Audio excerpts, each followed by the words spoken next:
औज़ुबिल्लाहिमिनश्शैतानिर्रजीम बिस्मिल्लाहिर्रहमानिर्रहीम। Class 9th chapter 2 exercise है 2.6 question number 6 last part 5th part question number 6 का 5th part. Question number 6 में वो कहता है कि if z is equal to 2 plus 3 iota w is equal to 5 minus 6 iota. ये question number 6 है, इसके मुख्तलिफ पार्ट्स हैं, वो मैं इससे पहले वाले लेक्चर में आपको करवा चुका हूं। अब इस पार्ट में देखें 1 divide by 2 z plus z bar is a real part of z। हमने शो क्या करना है इस पार्ट में, इसको सिंपलीफाई करना है और इसका आंसर आना चाहिए। वो क्या आंसर आना है, क्या कहता है, रियल पार्ट ऑफ z का रियल पार्ट क्या है 2 है। आयोटा कोई भी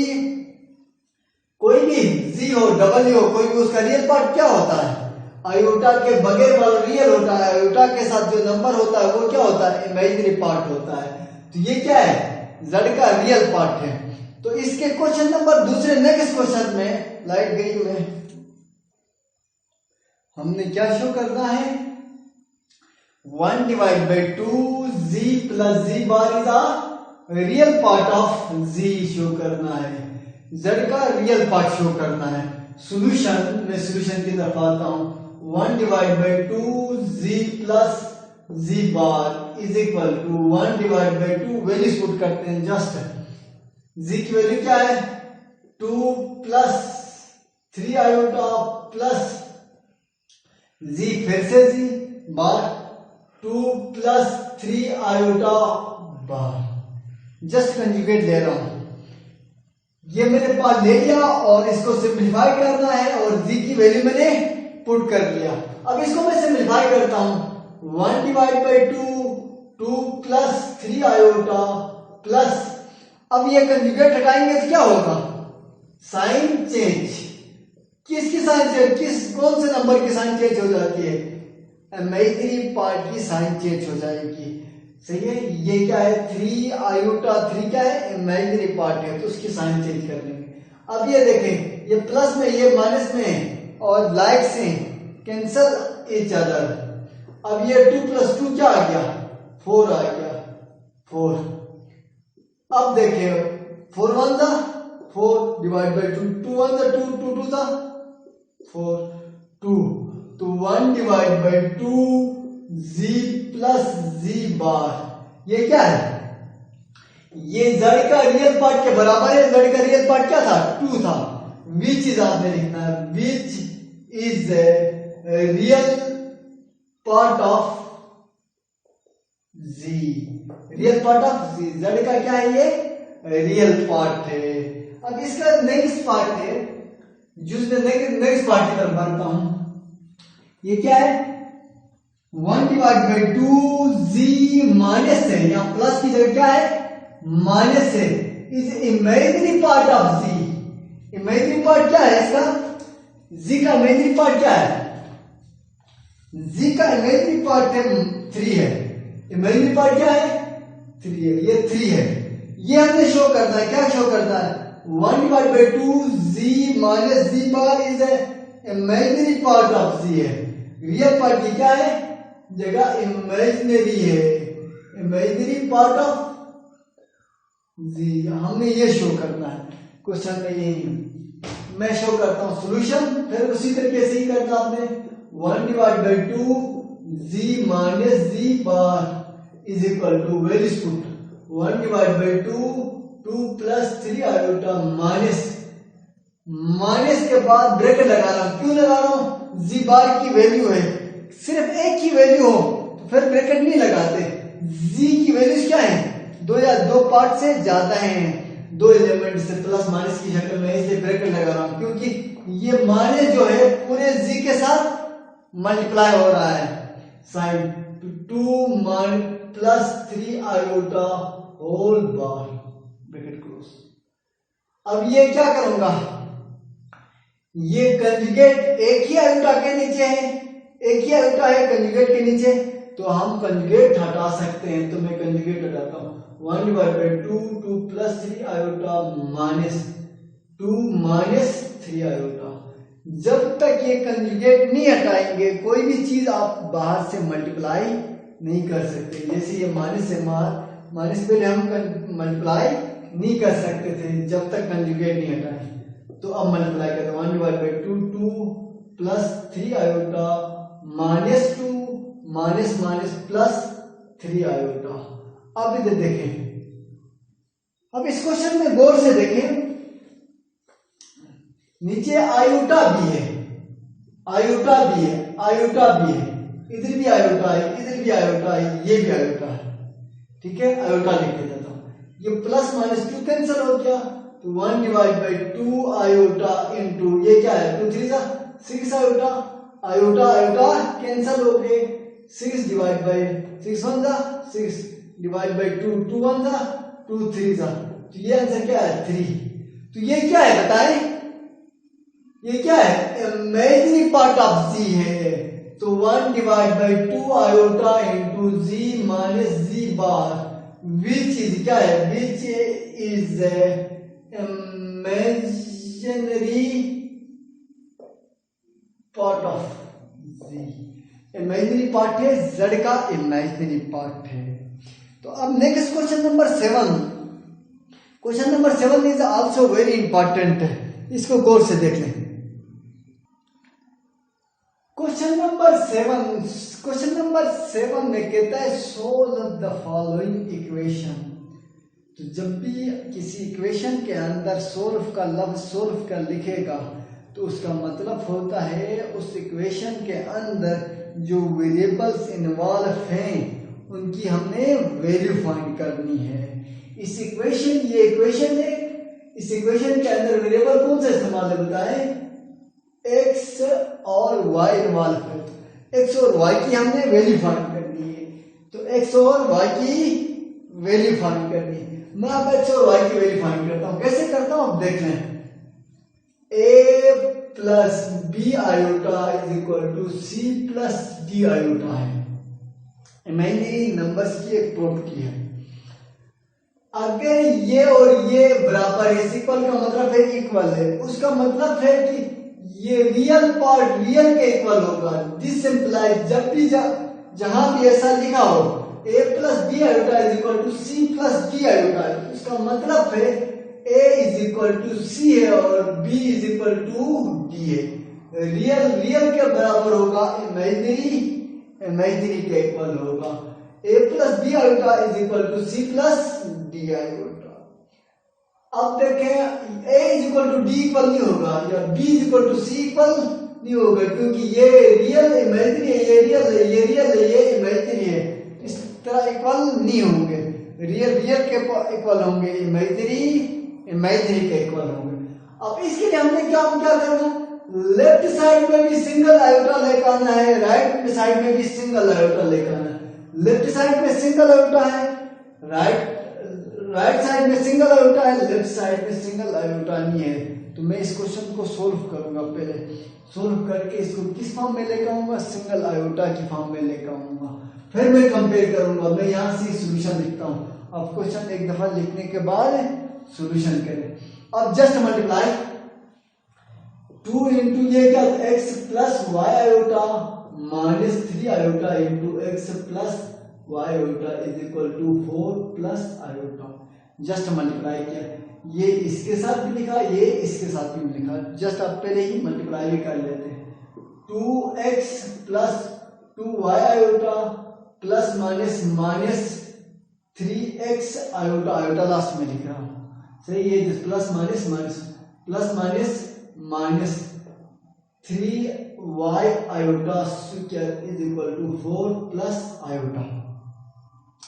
अब इधर क्या लिख रहा हूं, 2x plus 2y iota minus 3x iota is equal to 3y minus 1 iota square किसके बराबर है, -1 के बराबर है, तो मैंने -1 लिखा। Minus plus 2x plus 2y iota minus 3x iota plus 3y is equal to 4 plus iota.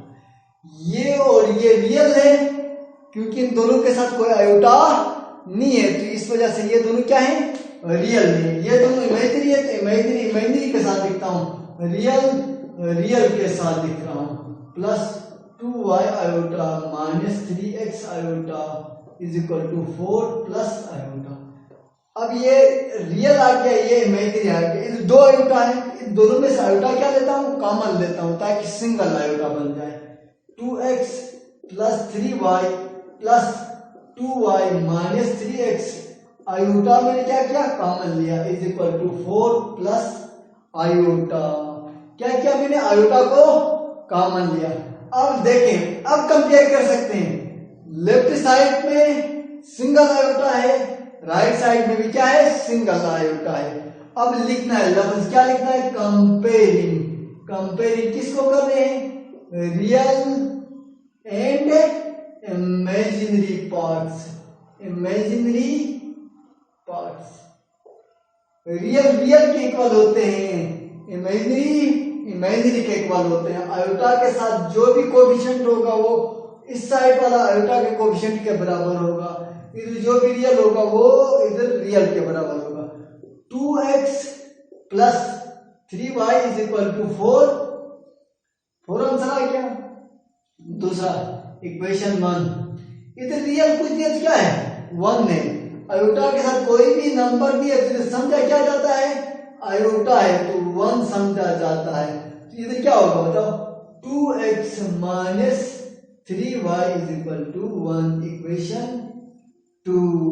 अब इन दोनों को सॉल्व करना है और x और y की वैल्यू फाइंड करनी है। हम अब सॉल्व कैसे करते हैं आपको ऑलरेडी पता है, फेमिलियर है, 8th क्लास में हम सीख चुके हैं कि इक्वेशन से ये कितने इक्वेशन कितने मेथड से कर सकते हैं, टोटल 5 मेथड है, आपको पता है सोल्व करने के लिए। मैट्रिसेस में 2 मेथड थे, क्रैमर और इन्वर्जन, उसके अलावा उनसे नहीं करना है कभी भी। हमने क्या करना है, एलिमिनेशन मेथड से करना है, इक्वेटिंग ऑफ कोएफिशिएंट से करते हैं और बहुत सारे तरीके। अब इधर इक्वेटिंग ऑफ कोएफिशिएंट इक्वेटिंग हो गए, 3y इधर भी है, 3y इधर भी है, ये 2y है शायद, 3y नहीं है, 3y ही है, देख लें, सिंप्लीफाई ठीक किया, प्लस 3x 3y और रियल पार्ट्स कौन से हैं, इमेजिनरी में इधर 2 है, ये क्या है बताएं, x और 3, 2y और इमेजिनरी क्या है, x 3 है, बिल्कुल 3। इसको कंपेयर कर रहे हैं, 1 मिनट देख लें, कंपेयर करते हैं इसको। इधर देखिए मैंने गलती से लिखा हूं, इधर देखिए क्या है, 2y माइनस 3x है, 2y माइनस 3x है, इधर क्या लिखा हूं गलती से कंपेयर करते टाइम, ये क्या किया हूं 2x माइनस 3y लिखा हूं, तो ये इधर गलत थे, ये क्या है बताएं, ये इधर है 2y माइनस 3x है। अब ठीक है, अब इसको तरतीब से लिखता हूं, इक्वेशन 2 नाम नहीं देता, इसको तरतीब से लिखने के बाद इक्वेशन नाम 2, पहले x लिखता हूं बाद में y लिखता हूं ताकि answer, minus 3x plus 2y is equal to 1, equation 2। इधर कोई भी साइन नहीं है तो प्लस समझा जाता है, इसको पहले इसको बाद में लिखाऊं ताकि x साथ लिख जाए, y साथ लिख जाए, ताकि इनके कोएफिशिएंट्स कंपेयर कर सकूं। अब आपकी मर्जी है, किसको कैंसिल करना चाहते हैं, x को कैंसिल करना चाहते हैं तो x के कोएफिशिएंट को कंपेयर करें, y को कैंसिल करना चाहते हैं तो y के करें। आप या एलिमिनेशन मेथड से भी कर सकते हैं, एक से निकालें एक में पुट करें, आपकी मर्जी है। इधर देखिए मैं एक से निकालता हूं, दूसरी में वैल्यू पुट करता हूं, या इक्वेटिंग ऑफ कोएफिशिएंट से करें। x को कैंसिल करना चाहते हैं तो कैसे हो जाएगा बताएं, 3 को इस इक्वेशन 1 से मल्टीप्लाई करेंगे और 2 को इक्वेशन 2 से मल्टीप्लाई करेंगे। जब इक्वेशन कोएफिशिएंट सेम हो तो इन दोनों की साइन सेम हो तो ऐड करते हैं, साइन सेम हो तो सब्ट्रैक्ट करते हैं, साइन अपोजिट हो तो क्या करते हैं, एड अप कर लेते हैं। मैं अभी क्या करता हूं देख लें, ये इन दोनों में से चलो मतलब इसी मेथड से करता हूं, मल्टीप्लाइंग, क्या करूंगा बताएं, मल्टीप्लाइंग 3 विद इक्वेशन 1 एंड क्या करना है बताओ, मल्टीप्लाइंग किससे, मल्टीप्लाइंग 2 विद इक्वेशन 2, इक्वेशन 2 को 2 से मल्टीप्लाई करूंगा, इक्वेशन 1 को 3 से। अब इससे मल्टीप्लाई करता हूं, ये क्या आएगा, 2 3 6x plus 9y is equal to 12। Multiply कर दिया मैंने, डायरेक्ट मल्टीप्लाई करके लिखा। अब इसके साथ मल्टीप्लाई करता हूं तो ये क्या है बताओ, 2 से, 2 3 6x plus 2 2 4y is equal to 2 1 2। अब एडअप क्यों, एंड एडिंग कर दे, एंड एडिंग प्लस कर दिया मैंने, ये लफ्ज भी बता दे। एडिंग क्यों कर रहा हूं, क्योंकि साइन सेम है, ये दोनों कैंसिल हो गए, ये क्या आया 9 13 y इज इक्वल टू, ये क्या बन गया 14, y इज इक्वल टू क्या आया 14 डिवाइड बाई 13। पुट कर दो इसको, पुट इन इक्वेशन 1 में पुट करना चाहते हैं 1 में करें, 2 में करना चाहते हैं तो 2 में करें। मैं इक्वेशन किसमें करता हूं, इसमें करता हूं, 2 में करता हूं। Put in equation 2, equation 2 becomes क्या बन गई देखें, -3x plus 2 into 14 divide by 13 is equal to 1। अब इसकी value 3x is equal to, ये क्या है 14 मल्टीप्लाई बाई 2 करते तो आंसर क्या आता है 28 plus 28 divide by 13 is equal to 1। ये जो प्लस हो जाके माइनस होगा, is equal to 1 minus 28 divide by 13, LCM ले लें, 13 minus 28 divide by 13 minus 3x। इसको सिंप्लीफाई करें और x की वैल्यू फाइंड करें, इन दोनों को माइनस कर दें और ये 3 माइनस से मल्टीप्लाई हो जाके डिवाइड हो जाएगा। आपने इस तरीके से x की भी वैल्यू फाइंड करनी है। दूसरे मेथड से भी आप कर सकते हैं, यहां से x या y की वैल्यू निकालें, वैल्यू निकालने के बाद आप क्या करें, दूसरी इक्वेशन में आप पुट करें और सिंप्लीफाई करें, आपका आंसर आ जाएगा। आपका ये इसका इसी तरह आपका आंसर आ जाएगा, x की वैल्यू भी आ जाएगी। Thank you. नेक्स्ट लेक्चर में इसका लास्ट पार्ट करवाऊंगा और न्यू एक्सरसाइज चैप्टर 4 स्टार्ट करूंगा, चैप्टर 3 नहीं करूंगा। चैप्टर 3 इसलिए नहीं करता हूं कि इसके अंदर कुछ और चीजें हैं, ये रिलेटेड नहीं है। 2 और 4 आपस में रिलेटेड हैं और 3 रिलेटेड नहीं है, इस वजह से पहले 4 करूंगा, 5 इस तरह खत्म करने के बाद मैं आ जाऊंगा चैप्टर 3 में आ जाऊंगा इंशाल्लाह। Thank you.